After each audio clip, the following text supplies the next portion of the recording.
This is a Thunder Game Report.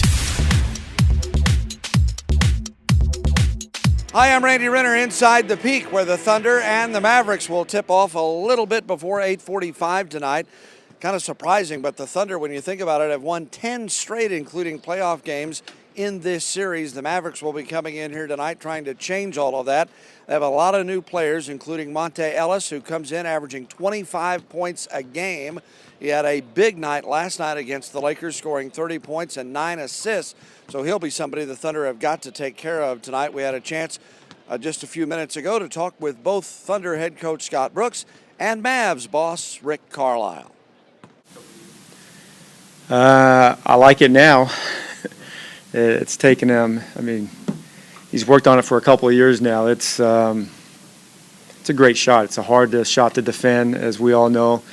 When Dirk takes that off-balance leaner, it's so unorthodox. You can't teach that. It's a skill that it's hard to ever get, and only a few people can have that. You have to have ability like Kevin or Dirk. Something that coaches aren't going to teach that. It's not like it might be kind of rough or anything else, Kevin. Were there times you had to do that in practice? No, he was doing it early on, and he didn't have success early, but I think he does now.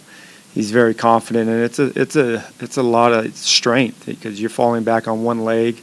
You have to be able to throw the ball up there, still going towards the basket, but you're fading away. But I think he's done a good job working on it the last couple of years. It's a shot that he makes consistently. We haven't seen that much. We've seen it in practice. Yeah, we've seen it in practice. We've seen it a few times. He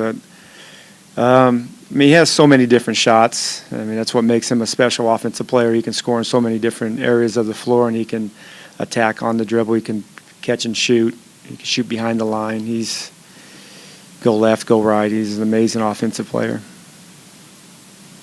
All right, see you guys. You discount superstars and guys of the elite level. You're talking kind of mid-level guys. How long generally do you think it takes them to become whatever they're going to be in their career? Is there a year 1 to 2 progression or 2 to 3 where guys either get it or don't get it? Well, you saw me in my 5th year in Houston. What did you think? Did I get it after that? Role players you're talking about? Yeah. Guys that, maybe weren't real high draft picks and they start their career and they're just trying to go up run by run.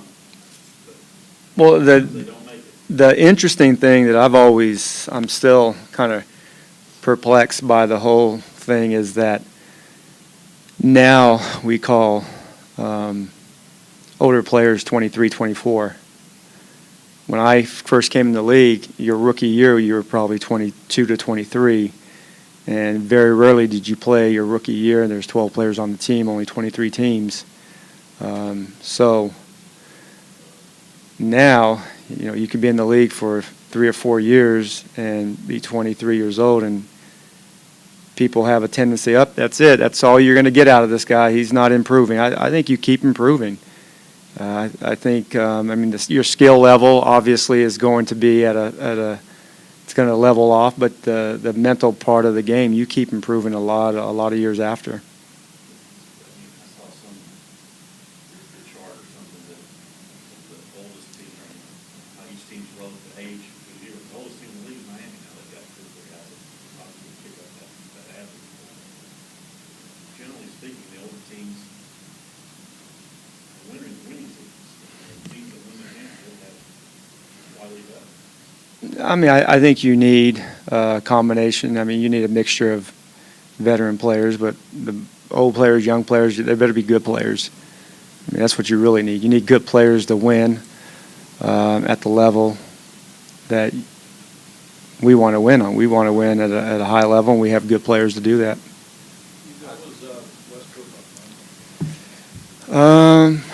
Monday. What's Monday? Okay. He was fine. Yeah, he's fine. Yesterday was fine. 2 days after. He's fine. He was like any other day after a game. with all of our guys. We have certain things that we want to get accomplished after games to get him ready for the next day or the next game. But he just normal.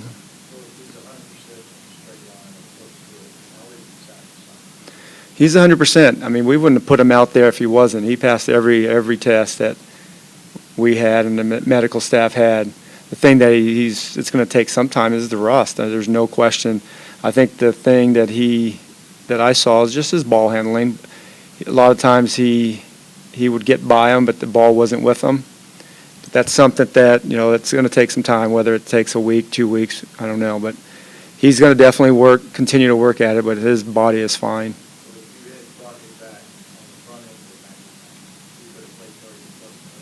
Oh yeah, yeah.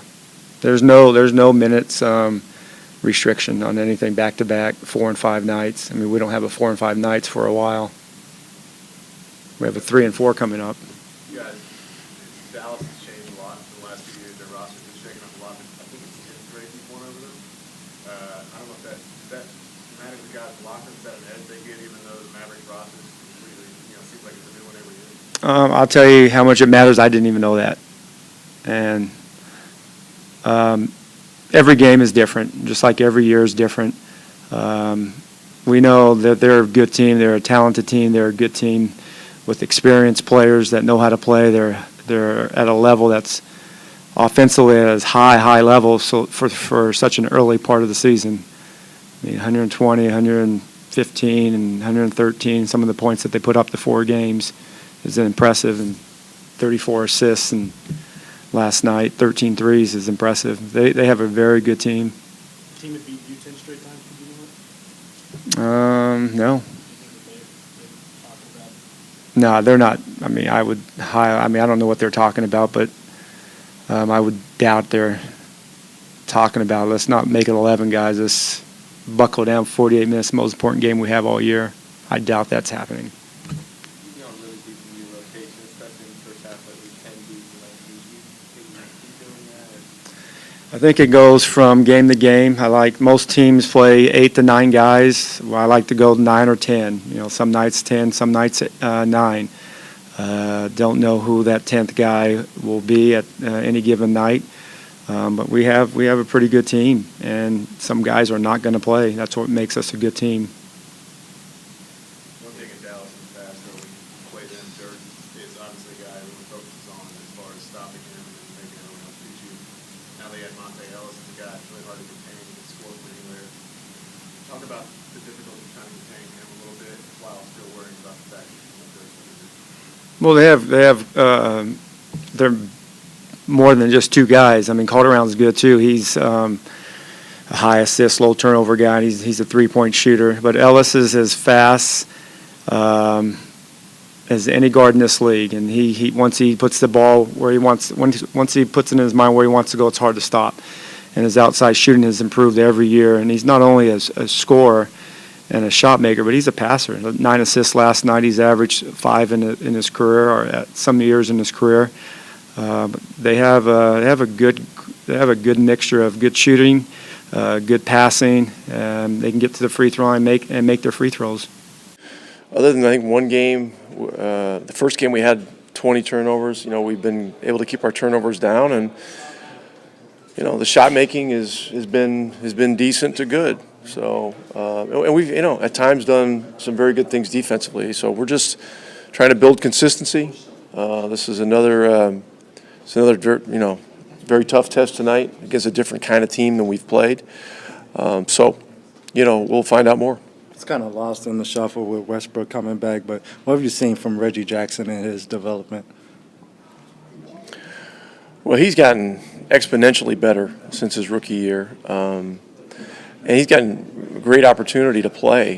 He played a lot of playoff minutes last year, then played the entire preseason and the first couple of games as the starter, and that really provides a great opportunity for growth. You experience playing against the frontline players from the beginning of the game, and when you can do that and do it with success like he has, it gives you a lot more confidence, and you become more of a primetime player off the bench. So, they they do a great job here developing young guys, and so I just see him getting better and better. When Monte pressures the defense early like he does with his penetration, what does that open up with the rest of the guys on the floor? How does that change the complexion of the game? Well, paint attacks are one of the things that every team wants to have.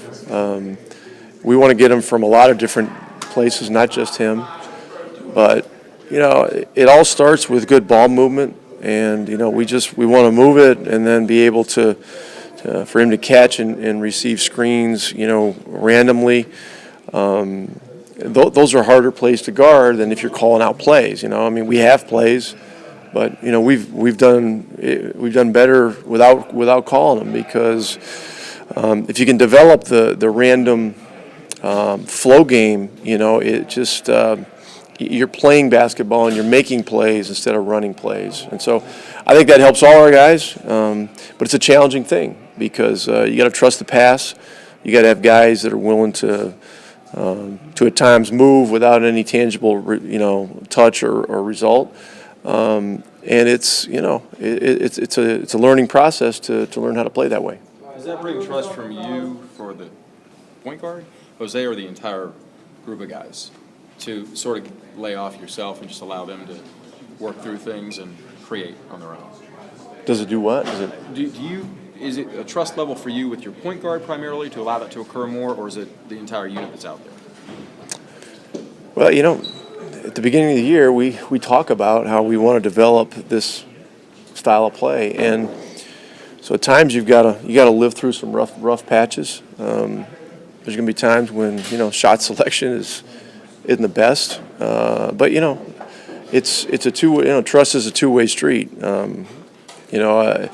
As a coaching staff, we show a lot of trust in our guys, and they've got to trust us. When we coach them and when we make corrections and things like that. So, but this is a veteran team. These guys know the game. They know what a good shot is, and they know what a good team we're playing tonight. And so, we got to play a real solid game offensively, because that's limiting catastrophic turnovers. And taking the breakaway dunks and all that stuff and the crazy crowd out of it is a big part of giving yourself a chance in this building. What are the benefits of having continuity with your starting five as opposed to last year when you were constantly tinkering with it and looking for a right combination? Well, the benefits are you can build consistency. Guys can get an opportunity to get a feel for how to play with one another. For example, I think the first couple of games, Calderon was trying to find his way within how we play. It's new to him. He's been playing with teams with a lot of set offense, but he's a very skilled, knowledgeable player, and there's no reason, that he wouldn't fit into this style. So after the first couple of games, he kind of got it, and so. Now we're 4 games in, and tonight's another chance to build on that. And we want to, I want to have consistency. I would love to have a consistent rotation, but not to the point where guys can keep a job by playing mediocre basketball. You can't have that, and that's like Crowder's a good example. Crowder was kind of a fringe rotation guy. He had the great game in Houston, and that got him into the rotation, and he's taken advantage of it. And now. Now Ellington's got to stay ready, and he's got to, be ready when his number's called to go in there and play solid defense and do what he does on offense. And we've thrown just about everybody out there when it counts, maybe with the exception of Lito, and so everybody's gotten a taste of the part of the game where it's not the end, where it's decided one way or the other. And the message is be ready, because we're going to need everybody on this roster. 2 years ago, this Thunder team made the finals. They don't have Harden from that team, but are they just as dangerous in your eyes? Yeah, this team is going to be in it for the long haul this year. There's no doubt about that. And they got Westbrook back now, and and he'll regain his form very quickly because he's young and he works really hard. So. their challenge is going to be to keep integrating younger guys, which they've done a great job with Jackson, and now Lamb is doing good things, and but they've got 3 max type guys in Durant, Westbrook, and Ibaka, and they've got a lot of other real quality guys like Collison. Every team in the league would love to have Collison as either a starting power forward or a guy that's a 6-man type off the bench, and so Scott's one of the best coaches. Sam's as good as it gets, and these guys are going to be around for a long time. Can you elaborate on Nick a little bit? What makes Collison so appealing? He does everything right. He plays within himself. He's physical. He's got a feel for the intangibles. He's a prototypical winning player. He's a winner, and so he's one of the toughest guys that we have to deal with. As is Ibaka. I mean, Ibaka. He looked like he's playing volleyball in one of the games last year. He had like 9 blocked shots against us. So tonight we gotta know where he's at. Otherwise, they'll be catching him up in the second level. Rick Carlisle and Thunder head coach Scott Brooks. Thunder and the Mavericks tipping off here in just a few minutes. Coming up at 8:45, we'll be here for post-game comments too inside the Thunder locker room. So check back often at thundergamereport.com.